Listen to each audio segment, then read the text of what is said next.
bonsoir et bienvenue à la Maison des Métallos pour cette soirée en collaboration avec les éditions de l'Atelier et avec la complicité de Mediapart. Cette soirée à l'occasion de la sortie du livre d'Edoui Plenel et de la sortie du 12e volume du Métron pour la période 1940 à 1968. Je voulais juste dire que ça avait beaucoup de sens pour nous que cette soirée se passe ici, dans cet établissement culturel de la ville de Paris, puisque ça rejoint complètement son projet au croisement de l'écriture, de la création et des questions de société. Et bien sûr, ça rejoint l'histoire de ce bâtiment avec toutes ces années où ça a été un centre de vie particulièrement dynamique de la vie syndicale et ouvrière. Voilà, donc sans autre forme de procès, je vais laisser la parole à Edoui Plenel, puis nous aurons les comédiens qui feront la lecture telle qu'il est prévu, et à l'issue de cette lecture, Monsieur Stéphane, directeur des éditions de l'Atelier, ainsi que Monsieur Claude Pentier, co-directeur du Métron, vous diront quelques mots. Edoui. Bonsoir à toutes et tous et bienvenue en Terre d'Espoir.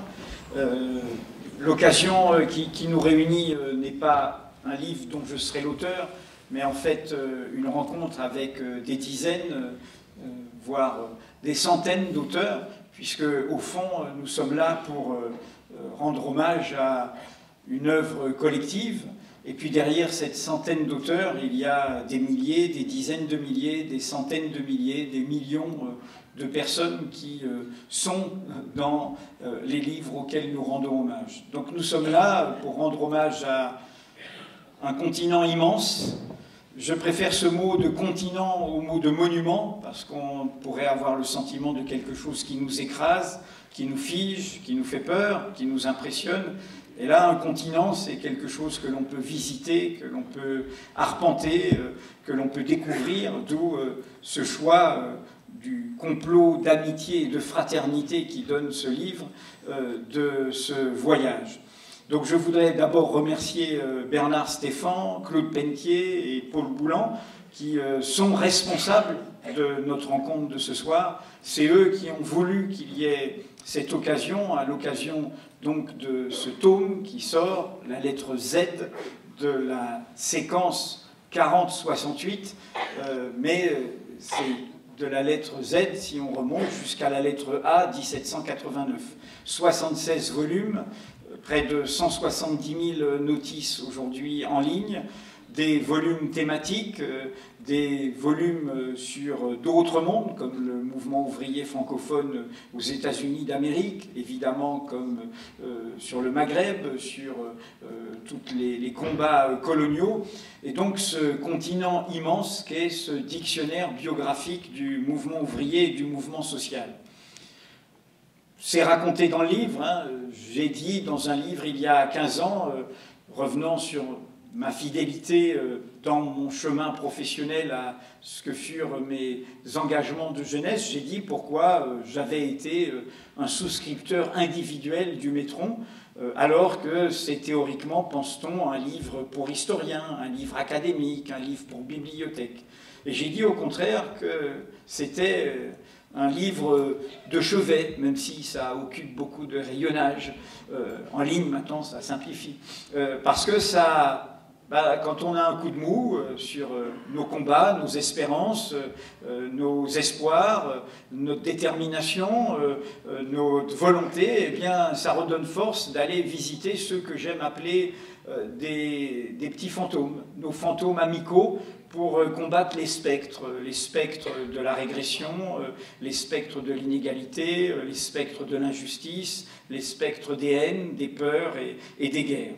Et donc, les trois que j'ai cités, et notamment Bernard et Claude, que je connais depuis plus longtemps, sont venus avec cette idée. Puisque vous aimez le Métron, à l'occasion de cette fin provisoire de cycle du Métron, pourquoi on ne ferait pas quelque chose pour montrer que ce n'est pas fait pour les spécialistes, c'est fait pour tous ceux qui veulent être au rendez-vous des combats pour la justice, pour l'égalité, pour la vérité, contre tout ce qui nous opprime, ou tout ce qui nous fait désespérer parfois.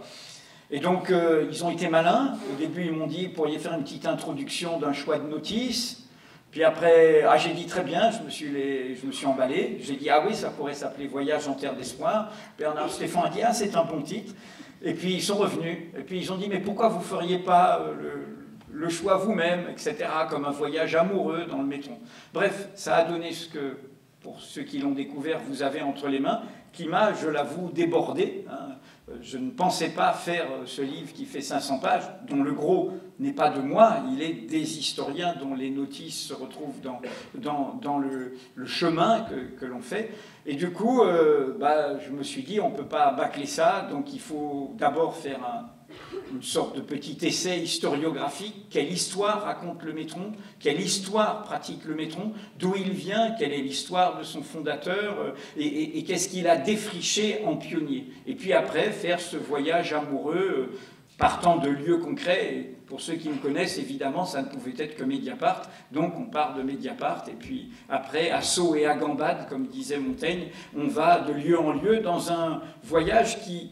pour montrer que ce n'est pas virtuel, que c'est concret, que c'est du matériau humain, le voyage se termine vraiment par un chemin, et un chemin que j'ai fait pour finir cette écriture, qui est un chemin qui traverse les Pyrénées entre Banyuls et Portbou en Espagne, et avec un hommage à Walter Benjamin, aux antifascistes et à tous ceux qui ont combattu ceux qui, hélas, pourraient faire retour. Quelques mots encore pour dire que ce peuple dont j'ai parlé, ces centaines, milliers, millions de gens, au fond, qui sont là avec le métron, sont nés quand même d'une intuition totalement pionnière de Jean Métron, immense pédagogue, immense historien, homme droit, son portrait, homme juste, homme qui ne la ramenait pas, qui était dans une droiture et une clarté et une fermeté de son travail, et qui a eu cette intuition qui aujourd'hui, dans le monde de l'histoire, peut paraître plus banale. Cette idée d'aller en bas, de chercher les traces, les moins connus, les méconnus. Bon, Michel Foucault a fait ça à Arlette Farge, a fait ça à Carlo Ginzburg, un historien italien a théorisé ça, et depuis, il y a eu beaucoup de façons d'exhumer cette mémoire et ces traces d'en bas. Et c'est présent dans la discipline historienne. Mais là, quand il a cette idée-là au mi-temps des années 50, il est le premier à dire on doit sortir de cette histoire des grands hommes et des grandes dates. Ça allait à l'encontre, y compris d'une culture qui glorifie parfois le grand chef du parti, le grand leader. Nous sommes dans ce moment où on doit se souvenir qu'il y a eu une révolution faite par un peuple à Cuba et que cette révolution ne va pas l'enterrer parce que celui qui l'a incarné trop longtemps a fini dans une durée de dictateur, d'autoritarisme, de refus des libertés pour son propre peuple. Mais dire ça sur Fidel Castro n'est pas enterrer, au contraire, toute cette dynamique. Il ne faut pas que le grand homme fasse écran. On doit au contraire toujours penser à cette espérance qui a apporté la réforme agraire, l'alphabétisation, l'internationalisme, tout cela. Donc ne pas enterrer les révolutions avec les grands hommes. Et c'est ce qui arrive quand on les imbrique aux grands hommes, quand on les assimile aux grands hommes, de grands chagrins politiques, de grandes dépressions politiques. Donc cette intuition était une intuition historienne formidable, mais qui aussi avait cette portée politique.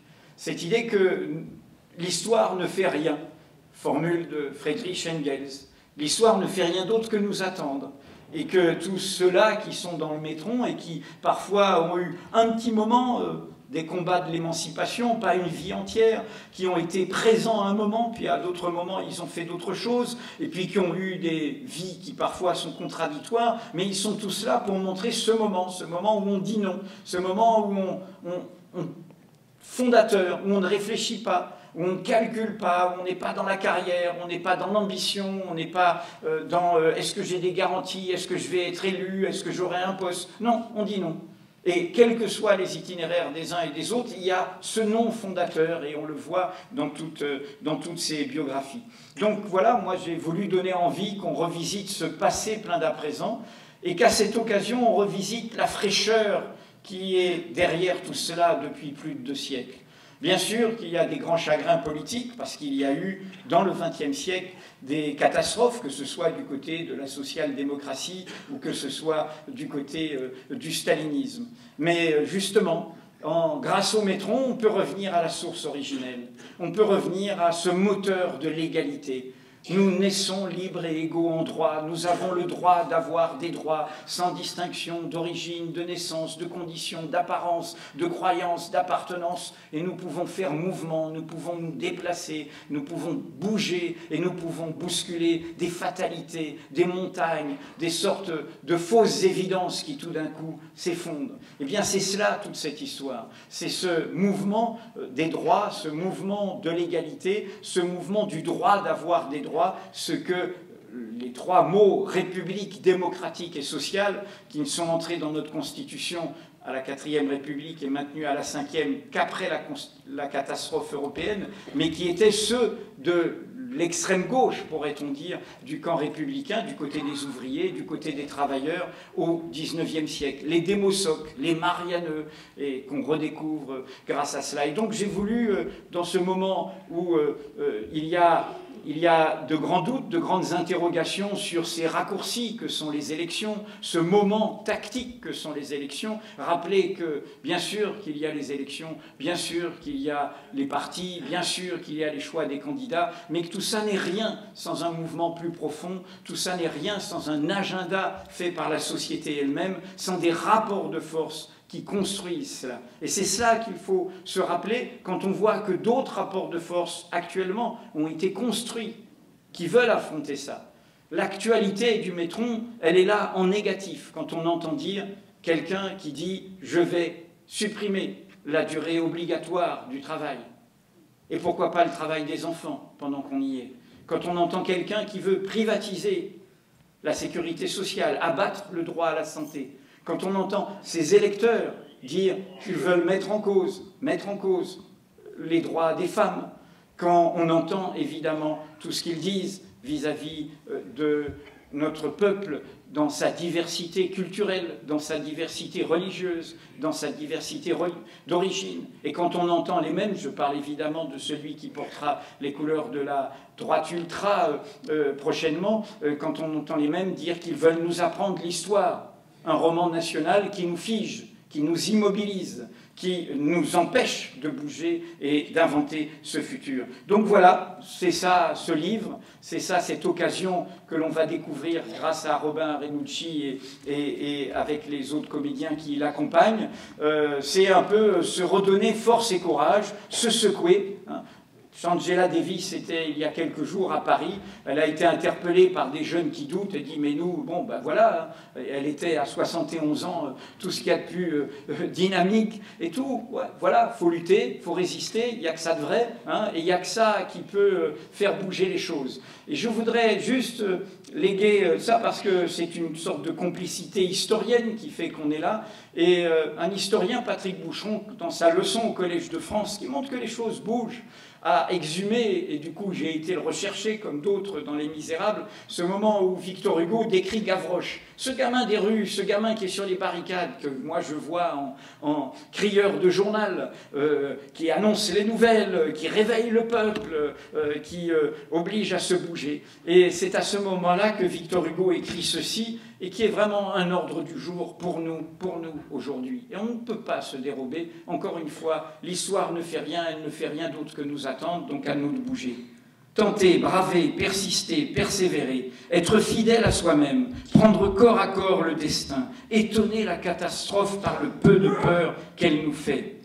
étonner la catastrophe par le peu de peur qu'elle nous fait. Tantôt affronter la puissance injuste, tantôt insulter la victoire Yves. Tenir bon, tenir tête, voilà l'exemple dont les peuples ont besoin et la lumière qui les électrise. Alors merci à Jean Métron, merci à tous les historiens qui font le Métron et qui l'ont fait, merci à toute l'équipe des éditions de l'Atelier, et je rappelle toujours, ancienne édition ouvrière, merci au mouvement ouvrier, merci au mouvement social, merci à cette espérance.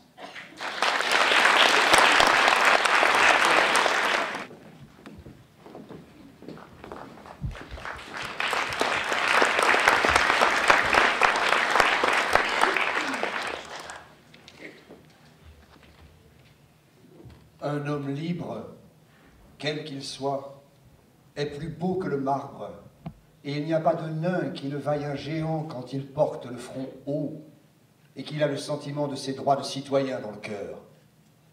Charles Baudelaire, La beauté du peuple. L'historien n'échappe pas à l'histoire. Vous racontez l'aventure du dictionnaire, c'est aussi vous parler de moi, mais que sait-on des hommes et des femmes? La partie émergée de l'iceberg, c'est déjà passionnant. Car dès ma naissance, en 1910, je suis entré en République comme on entre en religion. Je m'explique. Mon grand-père, Simon, était profondément républicain. Cordonnier à la Charité-sur-Loire, il avait refusé, après l'écrasement de la Commune, de servir dans l'armée sous le gouvernement de M. Thiers. Il avait connu Louise Michel, qui ne manquait jamais de lui rendre visite, lorsque ses tournées la conduisaient dans la région. Mes parents, instituteurs, étaient eux aussi marqués de cette culture républicaine sociale et profondément laïque. Les sympathies de mon père allaient également vers le mouvement libertaire et aussi vers le communisme. Les pensées politiques sont complexes. Et je me souviens qu'enfant, il lui arrivait de me réveiller sur l'air de la Ravachole.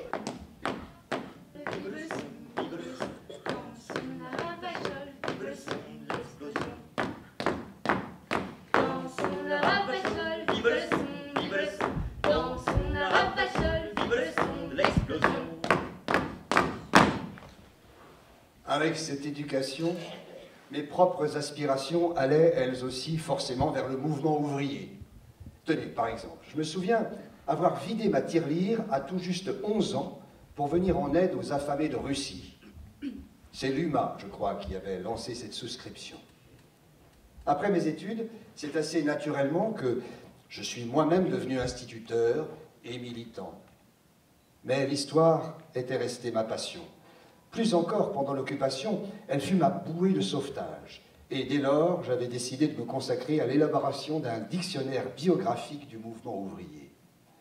C'est ainsi que, sur les conseils de Pierre Renouvin, j'ai soutenu une thèse universitaire et j'ai pu obtenir un détachement au CNRS. Bien entendu, je mesurais déjà l'ampleur de la tâche et en 1958, j'ai lancé un premier appel à contribution. En créant le dictionnaire, j'avais dans l'idée d'inverser le cours des recherches historiques. Nous étions dans les années 1950 et le culte de la personnalité battait son plein. En France, l'enseignement de l'histoire se contentait de brandir la sempiternelle figure des grands hommes. Or, à la question de savoir qui fait l'histoire, je voulais montrer, par l'exemple, que ce sont les obscurs et sans grade, ceux dont on ne parle jamais et dont on ne cherche guère la trace, qui font évoluer les sociétés. La rédaction et la mise en forme du premier volume aura pris 6 années. Dès le début, j'avais pensé ce dictionnaire par période et par ordre alphabétique. Ainsi, en 1964, paraissait le premier volume de la période 1789-1864, celle de la naissance du mouvement ouvrier. Les origines du mouvement ouvrier, prenant évidemment racine dans la Révolution française, il fallait inclure au dictionnaire les figures de ce tournant. Aussi, le premier tome comprenait, entre autres, la biographie de Gracchus Babeuf. Je suis né le 23 novembre 1760 à Saint-Quentin, dans l'Aisne. Né dans une famille pauvre, j'ai commencé à travailler à l'âge de 12 ans, comme terrassier pour le percement du canal de Picardie. Après avoir exercé bien des métiers, je suis entré comme apprenti chez un commissaire à terrier où mon travail consistait à permettre aux propriétaires de seigneuries de réactiver l'exploitation féodale pour se créer des rentes. Dans la poussière des archives, J'ai ainsi découvert et surtout compris les méthodes d'usurpation de la caste noble. Je me suis alors instruit. J'ai beaucoup lu, et c'est dans les années qui ont suivi que j'ai forgé ce qui allait devenir ma pensée révolutionnaire. À la fois fasciné et inquiet des flambées de violence, j'ai suivi le début de la Révolution à distance. C'est en 1796, après m'être longtemps occupé d'un journal, le Tribun du Peuple, que mon rôle dans la Révolution a pris une autre envergure. Avec 6 autres personnes, nous avons fondé le comité insurrecteur, qui avait pour but de renverser le directoire. Sylvain Maréchal, l'un des nôtres, rédigea le manifeste des égaux qui nous divisa sur certains points, et nous avons fait parmi les soldats et les ouvriers une intense propagande. Le manifeste s'ouvrait ainsi. Peuple de France, pendant 15 siècles, tu as vécu esclave et par conséquent malheureux.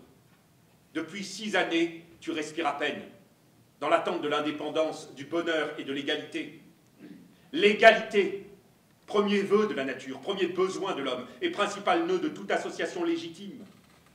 Peuple de France, tu n'as pas été plus favorisé que les autres nations qui végètent sur ce globe infortuné. Toujours et partout, la pauvre espèce humaine, livrée à des anthropophages plus ou moins adroits, servi de jouet à toutes les ambitions, de pâture à toutes les tyrannies. Toujours et partout, on berça les hommes de belles paroles. Jamais et nulle part, ils n'ont obtenu la chose avec le mot. De temps immémorial, on nous répète avec hypocrisie, les hommes sont égaux, et de temps immémorial, la plus avilissante comme la plus monstrueuse inégalité pèse insolemment sur le genre humain. Depuis qu'il y a des sociétés civiles, le plus bel apanage de l'homme est sans contradiction reconnu, mais n'a pu encore se réaliser une seule fois. L'égalité ne fut autre chose qu'une belle et stérile fiction de la loi. Aujourd'hui qu'elle est réclamée d'une voix plus forte, on nous répond « Taisez-vous, misérables, l'égalité de fait n'est qu'une chimère, contentez-vous de l'égalité conditionnelle, vous êtes tous égaux devant la loi. » Canaille, que te faut-il de plus? Ce qu'il nous faut de plus? Législateurs, gouvernants, riches propriétaires, écoutez à votre tour. Pourtant, dénoncés, nous avons été arrêtés dès le 10 mai de cette même année. De ma cellule et avant mon procès, j'ai rédigé une lettre au directoire dont je me rappelle les mots. « Regarderiez-vous au-dessus de vous, citoyen directeur, de traiter avec moi de puissance à puissance? Vous avez vu de quelle vaste confiance je suis le centre. Vous avez vu que mon parti peut bien balancer le vôtre. Vous avez vu quelle immense ramification y tiennent. J'en suis plus que convaincu. Cet aperçu vous a fait trembler. Nul besoin d'épiloguer pour imaginer quel fut mon sort. Condamné à mort pour complot, à l'annonce du verdict, je me suis frappé le cœur de plusieurs coups de stylet sans parvenir à mettre fin à mes jours. Et c'est mourant que l'on m'a conduit le lendemain à la guillotine. Avec la Révolution française sont nées les prémices d'un mouvement ouvrier dans le pays. Mais c'est dans les années 1830 à 1840, elles aussi frappées du sceau des poussées révolutionnaires, qu'un mouvement social véritable va prendre forme, marqué notamment par les associations ouvrières, ancêtres des syndicats. Une belle figure d'animatrice de ces associations me revient, celle de Jeanne de Rouen, féministe. Je suis née à Paris en 1805. Après avoir été ouvrière lingère, j'ai fondé en 1832 une école destinée à recevoir les enfants pauvres que j'ai dirigée durant plus de 15 années. D'adepte de Saint-Simon qui avait marqué ma génération, je suis devenue socialiste. Et les journées de février m'ont convaincue de me lancer à mon tour dans la propagande. Louis-Philippe était renversé et nous vivions de nouveau en République. Néanmoins, tout était à faire et si je lisais encore les théoriciens les plus connus, j'étais déjà en désaccord avec eux sur de nombreux points, en particulier sur la question de la place de la femme et de son émancipation. Proudhon, par exemple, ne passait certainement pas pour féministe et derrière lui, la majorité des socialistes acceptaient les privilèges masculins.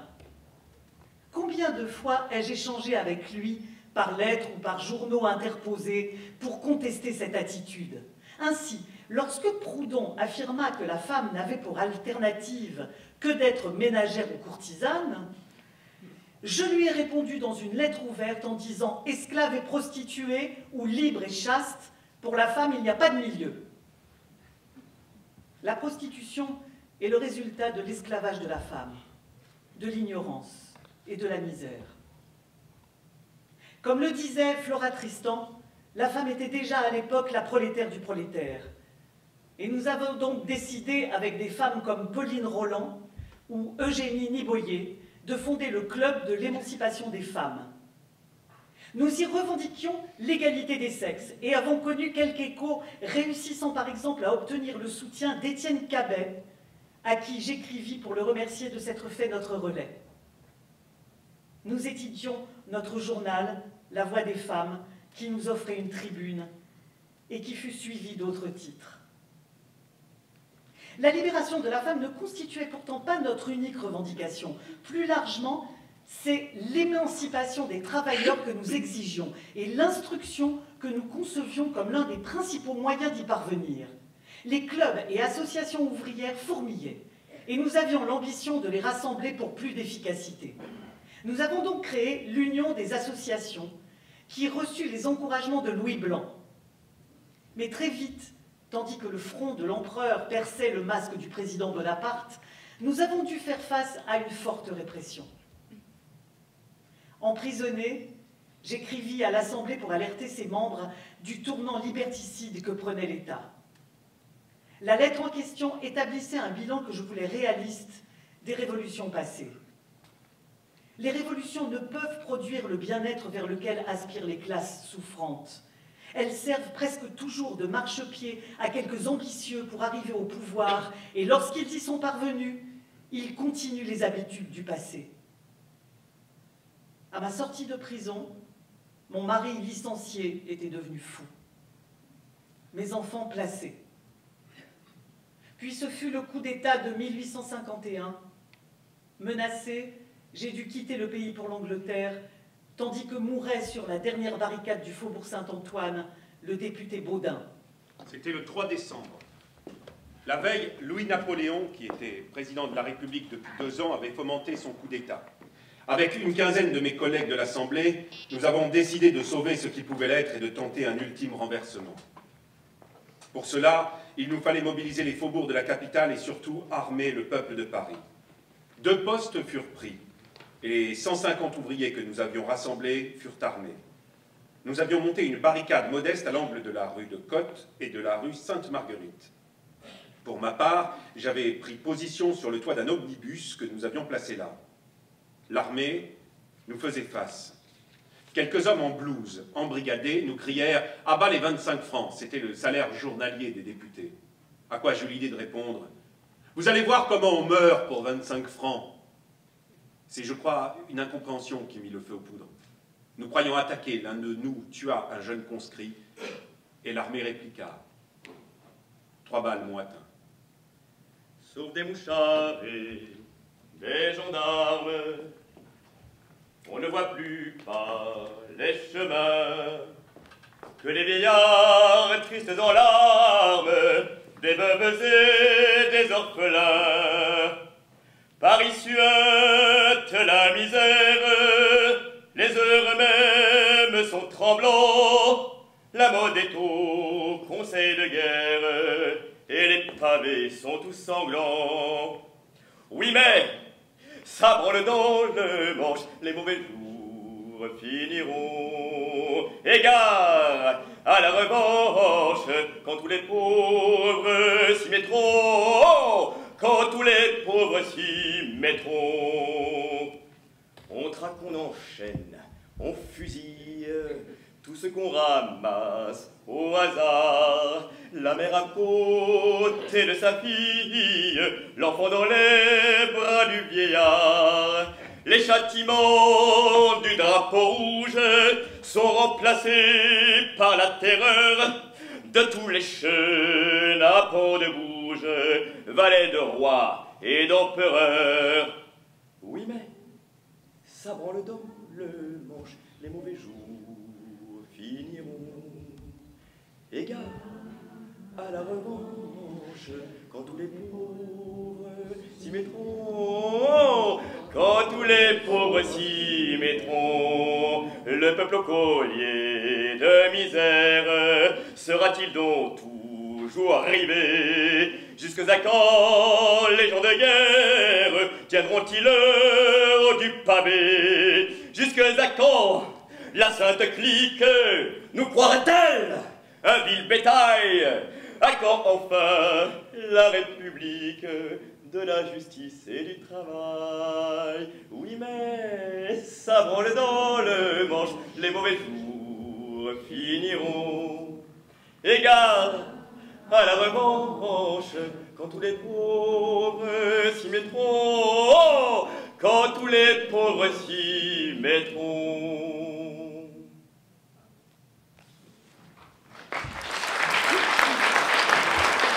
Les revendications ouvrières et l'essor des idées socialistes ne s'arrêtent pas avec le coup d'État. Tout comme le dictionnaire, dont la deuxième période, 1864-1871, permettait d'aborder un tournant dans l'histoire ouvrière, celui de la constitution d'une première internationale, période qui se clôt avec l'épisode tragique de la Commune de Paris. Témoin privilégié de cette période brève mais décisive, Élisée Reclus présente lui aussi un parcours exemplaire, une vie intense qui fait le lien avec le XIXe siècle. J'aurais dû devenir pasteur, comme mon père, si les aléas de la vie n'avaient fait de moi un géographe et si, ma vie durant, je n'avais consacré mes forces à la propagande et au développement de mes idées. Dans ma jeunesse, mon exil en Amérique du Nord m'a permis de me confronter très tôt à l'esclavage, et dès lors, je suis devenu proudhonien. Avec mon frère Élie, nous avons retracé la naissance et les espoirs de la première internationale. Puis, ce fut la Commune de Paris. Membre en qualité de garde du 119e bataillon, j'ai œuvré à la défense de Paris. Mais, après la semaine sanglante qui vit périr plusieurs milliers des nôtres, j'ai été détenu, puis suis passé en jugement. Tandis que les condamnations à mort pleuvaient devant le conseil de guerre, c'est sans aucun doute ma profession universitaire et mon métier de savant qui m'ont évité d'être fusillé à mon tour. Condamné à la déportation, je me suis pourtant refusé à tout recours en grâce et finalement, avec l'amnistie de 1879, ma peine a été commuée. Ayant forgé dans ces années mes convictions anarchistes, je me suis rendu en Suisse où de très nombreux compagnons animaient déjà ce qui était en train de devenir un mouvement libertaire. À Genève, j'ai participé à la fondation d'un journal, Le Révolté, qui allait devenir l'organe de notre courant communiste libertaire. Je ne suis revenu vivre en France qu'un bref moment et, ayant été nommé professeur à l'Université libre de Bruxelles, je me suis installé en Belgique où j'ai vécu jusqu'à ma mort. Notre jeune mouvement libertaire avait connu, dans les années 1880, une période de développement et de grande maturation théorique à laquelle tous participaient, activement.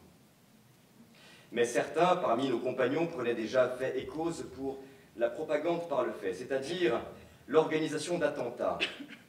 Et malgré nos vives réserves et souvent nos oppositions frontales à cette ère des attentats, nous en avons été les premières victimes lorsque, en réaction, le gouvernement a entrepris de frapper le mouvement anarchiste dans son entier. Le procès des 30, qui s'est tenu en août 1894, en témoigne. Parmi les 30 inculpés, 3 seulement étaient des cambrioleurs, tandis que les autres n'étaient coupables que de n'avoir énoncé leurs principes. Félix Fénéon comptait parmi eux, et s'il ne fut pas condamné, ce n'est pourtant pas faute d'avoir tenu tête à ses juges avec le goût de la provocation dont il avait le secret.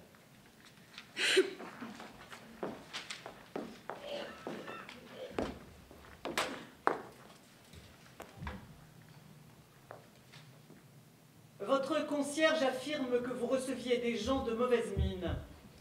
Je ne reçois guère que des écrivains et des peintres. L'anarchiste Mata, lorsqu'il est venu à Paris, est descendu chez vous. Peut-être manquait-il d'argent? À l'instruction, vous avez refusé de donner des renseignements sur Mata et sur Ortiz. Je ne me souciais pas de rien dire qui pût les compromettre. J'agirai de même à votre égard, Monsieur le Président, s'il qu'à se présenter. On a trouvé dans votre bureau des détonateurs. D'où venaient-ils? Mon père les avait ramassés dans la rue. Comment expliquez-vous qu'on trouve des détonateurs dans la rue? Le juge d'instruction m'a demandé pourquoi je ne les avais pas jetés par la fenêtre au lieu de les emporter au ministère. Vous voyez qu'on peut trouver des détonateurs dans la rue. Votre père n'aurait pas gardé ces objets. Il était employé à la Banque de France et l'on ne voit pas ce qu'il pouvait en faire. Ah oui, je ne pense pas en effet qu'il dû s'en servir. Pas plus que son fils, qui était employé au ministère de la Guerre. Voici un flacon que l'on a trouvé dans votre bureau. Le reconnaissez-vous? C'est un flacon semblable, en effet. Émile Henry, dans sa prison, a reconnu ce flacon pour lui avoir appartenu. Oui, mais si on l'avait présenté à Émile Henry à un tonneau de mercure, il l'aurait aussitôt reconnu. Il n'était pas exempt d'une certaine forfanterie. Vous avez dit que vous croyiez que les détonateurs n'étaient pas des engins explosifs. Or, Monsieur Girard a fait des expériences qui établissent qu'ils sont dangereux. Ah, ça prouve que je me trompais. Vous savez que le mercure sert à confectionner un dangereux explosif, la fulminate de mercure? Oui, il sert aussi à confectionner des baromètres. La période des attentats anarchistes est bien connue et a laissé de vifs souvenirs. Pourtant, le mouvement libertaire de la Belle Époque, au tournant du siècle, c'est aussi et surtout celui qui investit le syndicalisme révolutionnaire et qui, en donnant naissance à un véritable syndicalisme de masse, permet un tournant du mouvement ouvrier et social.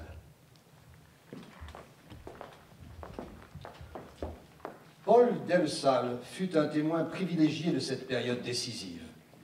Lorsqu'après-guerre, j'ai décidé de me consacrer à l'histoire sociale et que j'ai entrepris ma thèse, j'ai eu le bonheur de le rencontrer et de l'interroger.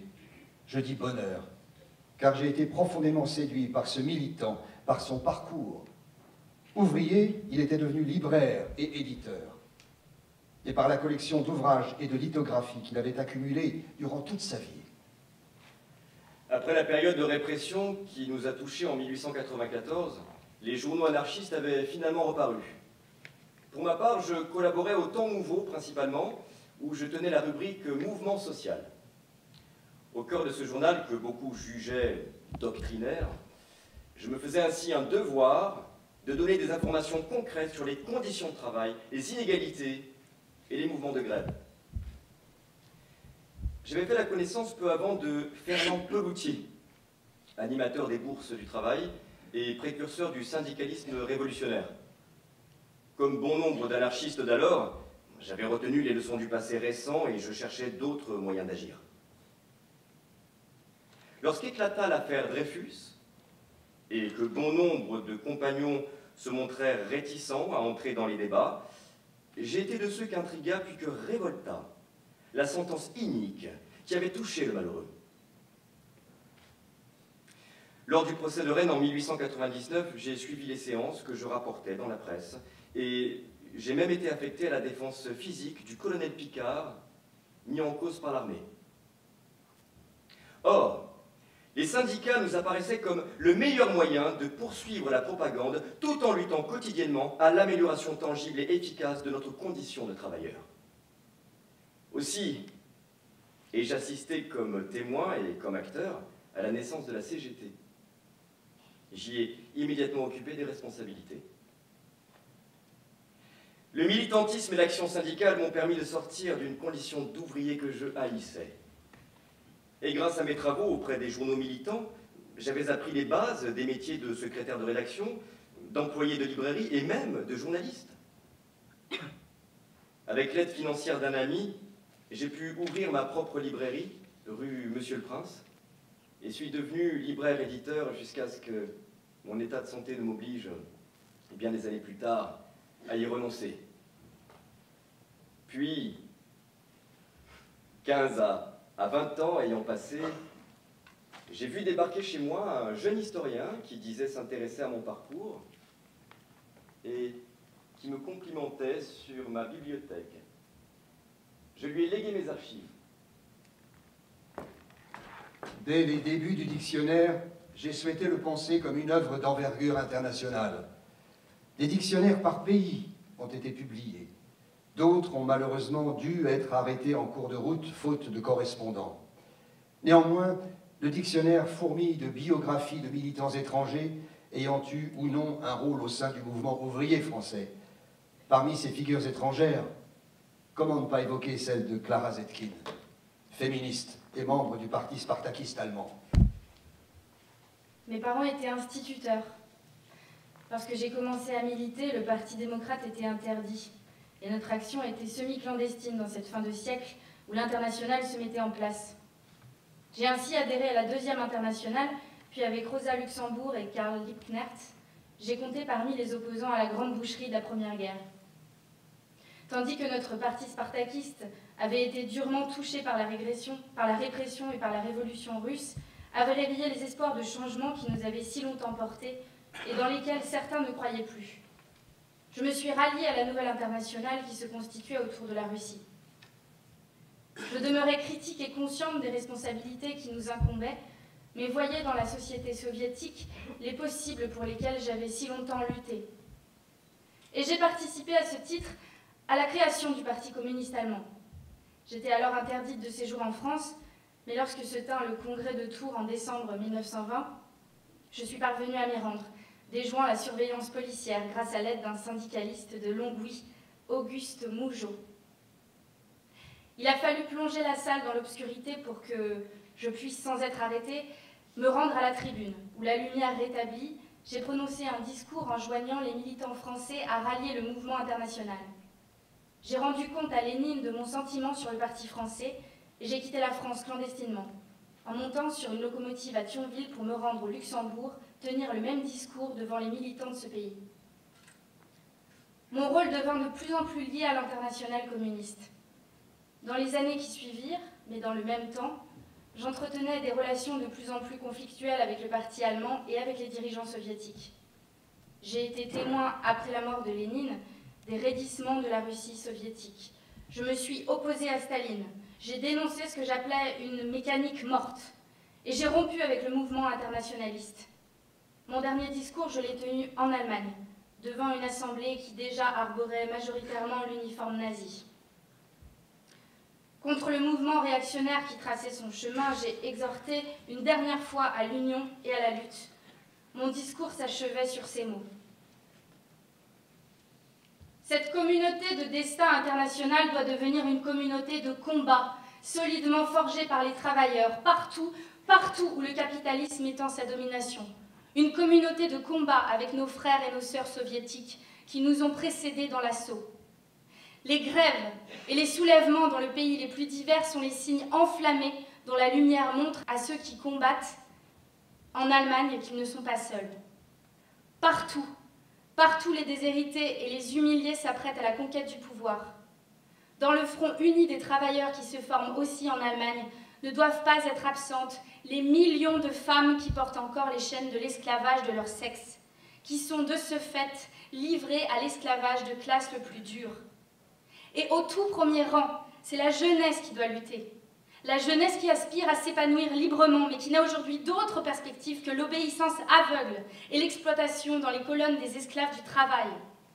Dans ce front uni ont aussi leur place tous les créateurs intellectuels, dont le savoir et la volonté d'accroître le bien-être et la culture de la société ne peuvent plus s'exercer aujourd'hui dans l'ordre bourgeois. Puissent-ils tous rejoindre le front uni de combat, les esclaves salariés, les corvéables du capital, tous ceux qui sont à la fois les supports et les victimes du capitalisme. Je suis morte un mois seulement après l'arrivée d'Hitler au pouvoir.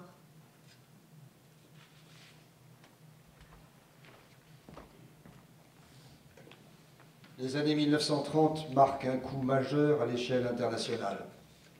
L'arrivée d'Hitler au pouvoir, la marche sur Rome de Mussolini, et bien entendu le coup d'État franquiste en Espagne font planer une ombre brune sur l'Europe. Certes, des réactions existent. Les brigades internationales se battent en Espagne, mais en sortent vaincues. Le Front populaire en France est un moment d'espérance formidable, porté par les syndicalistes. Pourtant, l'euphorie est de courte durée et les deux parcours qui suivent, ceux de Suzanne Masson et de Jean-Pierre Timbaud, illustrent à la fois l'élan des années 1930 et leur fin tragique, alors que menace la Seconde Guerre mondiale.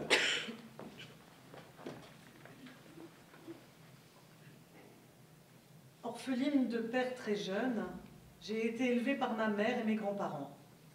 Après mon brevet élémentaire, j'ai pu poursuivre un temps mes études pour devenir dessinatrice industrielle. Mais faute de moyens financiers, J'ai été contrainte d'abandonner en cours de route. Je suis alors entrée en usine et en 1926, j'ai adhéré à la CGTU, puis au Parti communiste 8 ans plus tard. Lorsqu'en 1936 ont éclaté les grèves portées par le Front populaire, j'ai été chargée de la surveillance de la police et des agissements à proximité de l'usine Rateau. J'ai siégé en juin à la direction du comité de grève, puis au bureau du syndicat CGT de la métallurgie, qui était pourtant essentiellement masculin.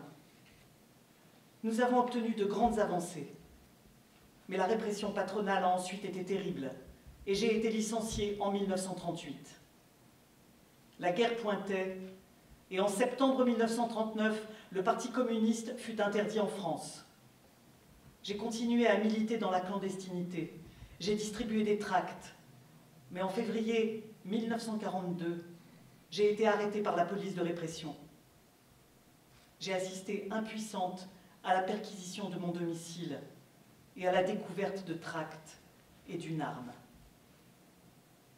Aussitôt emprisonnée à la Petite Roquette, puis à la Santé, j'ai été transférée en Allemagne où j'ai refusé de travailler pour l'armée allemande, ce qui m'a valu plusieurs nuits de cachot. Condamnée à mort, j'ai été transférée à Hambourg où j'ai été guillotinée par mes geôliers. Ouvrier fondeur, j'ai adhéré en 1922 aux jeunesses communistes. Puis, après mon service militaire à la CGTU, j'ai rapidement pris des responsabilités dans le 15e arrondissement où je vivais et été présenté sur la liste communiste de cet arrondissement aux élections municipales de 1932. L'année suivante, j'ai organisé la grève des ouvriers de Citroën dans les usines du quai de Javel. J'ai animé des comités de chômeurs et dirigé une colonie de vacances pour les enfants d'ouvriers et suis devenu un responsable syndical. J'ai pris ma part, comme Suzanne, au mouvement de grève de 1936. Comme elle, j'étais membre du syndicat de la métallurgie. Je siégeais d'ailleurs à la commission exécutive du syndicat et à ce titre, j'ai participé aux négociations qui ont conduit aux accords de Grenelle. Mais en cette année 1936, le mouvement du Front populaire n'était pas le seul front sur lequel il nous fallait intervenir. En Espagne, le général Franco avait fomenté un coup d'État contre le gouvernement de Front populaire espagnol, victorieux lui aussi des élections, et la guerre civile éclatait. Alors avec d'autres métallurgistes, nous nous sommes rendus en Espagne. En 1937, nous avons apporté des fonds de solidarité recueillis dans les usines françaises. Lorsque la guerre a éclaté en France, j'ai été mobilisé et servi comme chauffeur. Démobilisé, je suis revenu sur Paris, où j'ai moi-même aussi milité dans la clandestinité. Mon activité syndicale et politique passée avait fait de moi une cible prioritaire pour les autorités allemandes et le gouvernement de Vichy. Dès octobre 1940, j'ai donc été arrêté, interné et désigné comme otage dans le cadre de la politique allemande du même nom, qui consistait pour chaque soldat allemand touché par des actions de résistance à exécuter une, voire plusieurs dizaines de Français internés. Transféré en mai 41 à Châteaubriand, j'ai été des 22 otages fusillés le 22 octobre.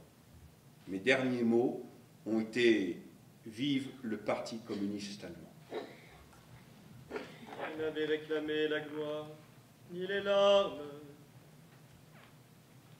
ni l'orgue, ni la prière aux agonisants.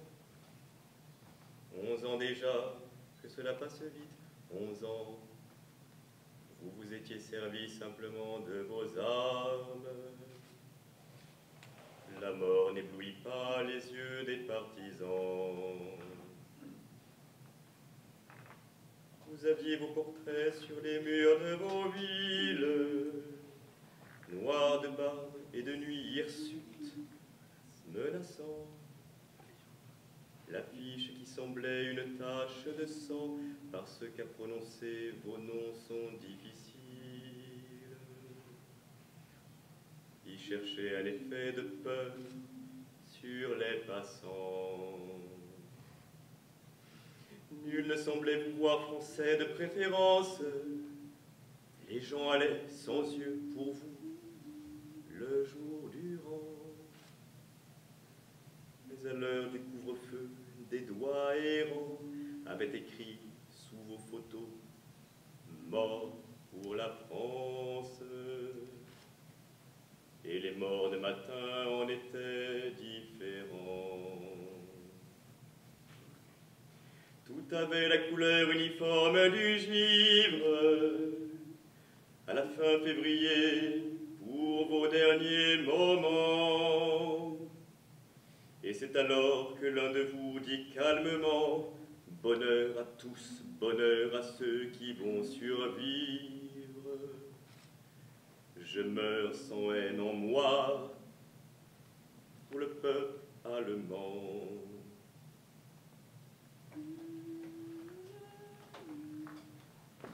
Les drames et les malheurs n'auront pas raison du gros mouvement social qu'est la résistance. Et si nombreuses sont les vies sacrifiées et fauchées, d'autres poursuivent le sillage de leurs illustres aînés. La libération leur donnera un temps raison avant que ne se fasse sentir le besoin d'autres luttes et d'autres indignations. La vie de Madeleine Riffaut illustre admirablement cette continuité de l'engagement. Née en 1924, j'étais encore très jeune lorsqu'a éclaté la guerre. En 1941, en sanatorium, j'ai fait la connaissance de Marcel Gagliardi, membre des Jeunesses communistes, et nous nous sommes fiancés. Dans son sillage, je suis moi aussi devenue une militante communiste clandestine. Plus que toutes les horreurs auxquelles j'avais assisté ou dont j'avais entendu parler, c'est le massacre d'Ouradour-sur-Glane en août 1944 qui m'a décidé à entrer dans la lutte armée. J'avais l'habitude, à mon adolescence, d'y passer mes vacances. Et dès que j'ai appris l'horreur qu'avaient vécu les habitants du village, j'ai pris la décision de tuer, moi aussi, un Allemand. C'est à Paris, sur le pont Solferino, que je suis passée à l'acte. Les officiers m'ont vite rattrapée, renversée avec la voiture et emmenée au poste où j'ai été torturée. Alors que tout semblait me conduire à une exécution certaine, j'ai échappé sans doute par miracle à la mort et survécu. J'ai participé à la ferveur de la libération. Je suis devenue peu après journaliste, entrant au journal de Louis Aragon ce soir. Dans le même temps, j'écrivais des chansons dont certaines furent mises en musique par Cosma. En 1946, j'avais fait la connaissance d'Ho Chi Minh, m'étais rendue en Algérie et au Vietnam, et lorsque j'ai été recrutée quelques années plus tard à l'Humanité, les luttes d'indépendance et de l'anticolonialisme devinrent mon principal cheval de bataille. En 1964, j'ai été correspondante de guerre au Vietnam, donnant régulièrement des articles, décrivant l'ignominie de ce que j'observais. Je suis devenue une référence sur cette question jusqu'à ce que cette guerre atroce ne prenne fin. Rentrée en France, j'ai poursuivi mon travail sous d'autres formes, m'infiltrant notamment dans les milieux des agents de service. J'ai pris le blanc et été employée à l'hôpital Broussais, à Paris, ce qui m'a permis de faire connaître auprès d'un large public ce qu'étaient les conditions de travail des personnels hospitaliers. J'ai eu plus de succès pour avoir vidé des bassines et fermé les yeux des mourants que pour avoir été sous les bombardements des B-52. Ayant été élevée dans une famille catholique, j'ai renoué après une longue période d'abandon avec la foi et les préceptes religieux dans lesquels j'avais été élevée. Depuis de nombreuses années, je me suis consacrée à la perpétuation de la mémoire de la résistance comme à l'accompagnement des personnes en fin de vie. Voici donc ce qu'est le dictionnaire. Un continent, un voyage au cœur de 2 siècles d'histoire sociale et de la vie de 170 000 de ses acteurs. Mon ambition d'origine, qui se poursuit aujourd'hui sous l'impulsion d'autres historiens, était, face à l'histoire des vainqueurs, de proposer, à l'inverse, une histoire de celles et ceux que l'oubli menace, mais qui sont pourtant les artisans des changements qu'ont connus nos sociétés. Il s'agit de rendre leur place à celles et ceux qui font l'histoire. Car, comme le dit Edoui Plenel, la solennité des cimetières, pas plus que la froideur des tombeaux, ne sont ici de mise. Plurielle et multiple, l'histoire maillée d'histoires que nous raconte le Maitron est un récit sensible, celui d'une réalité à portée d'utopie, tout comme un cœur antique serait à portée de foi.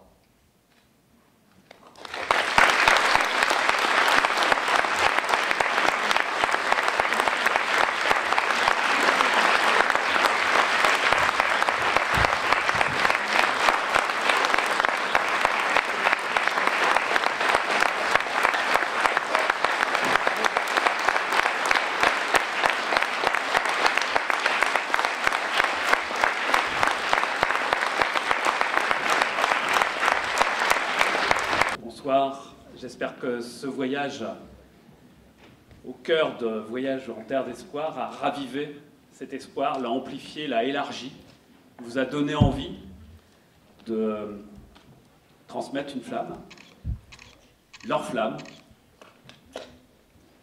Je voudrais remercier Julien Lucchini qui est donc des éditions de l'Atelier, qui a écrit ce texte. Il a écrit en ayant voyagé à la fois au cœur du métro et en ayant aussi beaucoup voyagé au cœur de Voyage en terre d'espoir, le texte d'Edwy Penel, qu'Edwy vous a présenté tout à l'heure. Je voudrais aussi remercier toute l'équipe de l'Atelier qui a accompagné Julien et la création de ce texte. Remercier les comédiens, bien évidemment, et vous inviter à prolonger ce voyage, comme Edwy l'a déjà fait, au cœur de ce livre, Voyage en terre d'espoir, car ce livre a une vertu essentielle, c'est d'en finir avec cette arrogance des puissants qui se montre aujourd'hui de plus en plus forte, de nous donner l'énergie de rester debout, de sortir de l'impuissance, du sentiment qui nous accable parfois. Je vous invite vraiment à voyager au cœur de ce livre. Vous marcherez différemment après avoir fait ce voyage. Vous marcherez avec la tête haute. Vous marcherez avec ce sentiment de dignité qui nous donne la force d'inventer le présent, d'inventer l'avenir. Et je vous invite pour cela, pour nous donner de la force, à partager le vin de l'amitié, le verre de l'amitié, le verre de la solidarité, le verre de la fraternité, le verre qui fait que nous sommes ensemble, nous sommes plus forts ensemble et nous pouvons marcher ensemble après avoir lu ce livre et après aussi avoir voyagé au cœur du métro, au cœur de ce continent auquel Edwy nous invite qu'Edwy nous invite à visiter. Je vais laisser la parole à Claude Pentier, qui co-dirige le Métron, qui anime cette équipe fantastique qui écrit ce livre, qui a écrit cette œuvre. Et voilà, Claude, je te laisse la parole. Merci à vous.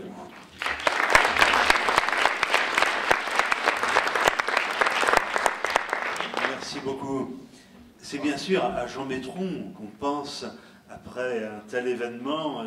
Jean Métron qui est décédé il y a 30 ans, qui était un homme un chercheur, un historien extrêmement amical, intense, qui avait vraiment tendu entièrement vers son objectif, qui était de faire revivre tout ce peuple militant. Et il pensait que derrière ces dizaines de milliers de biographies, il y avait quelque chose de commun, que chacun œuvrait dans le sens de l'égalité, dans le sens de l'émancipation. Et dans le fond, Michel Perrault l'avait déjà un petit peu esquissé dans les lieux de mémoire, en disant le Métron n'est pas seulement un dictionnaire, il a une vision du monde. Et Edwy Plenel, comme il l'a rappelé tout à l'heure, a suivi et a dépassé ses traces pour montrer dans ce livre formidable et inspirant les lectures passionnantes qu'on pouvait faire de ces milliers d'itinéraires. Comme Jean Métron a voulu le faire en sachant passer les relais générationnels, eh bien, nous avons associé à la direction du Métron un jeune chercheur, Paul Boulan, qui doit être là, mais modeste toujours, et je ne sais pas, je ne l'ai pas dans mon regard. Nous l'avons associé dans l'ordre alphabétique des prénoms. À partir de 2017, ce sera dans l'ordre alphabétique des noms. Et là, nous aurons bien suivi l'exemple que nous donnait Jean Métron en sachant, pour des grandes œuvres comme ça, passer le relais des générations. Mais rassurez-vous, je ne me retire pas sous ma tente, je serai là pour poursuivre, continuer. D'ailleurs, ma mère ayant 103 ans, j'ai encore de l'avenir pour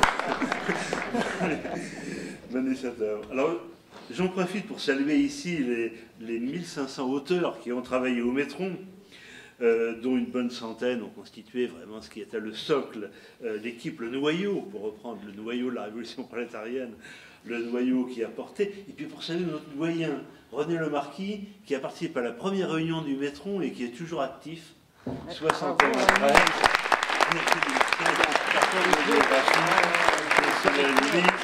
Et sa compagne. Mardi et mercredi prochain, le 6 et le 7 décembre, nous tenons un colloque Métron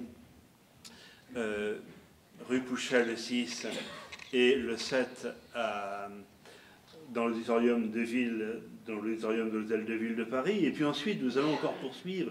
Nous allons faire le bouquet final de notre feu d'artifice le 22 mars 2017. Le Métron va occuper le grand amphi de la Sorbonne.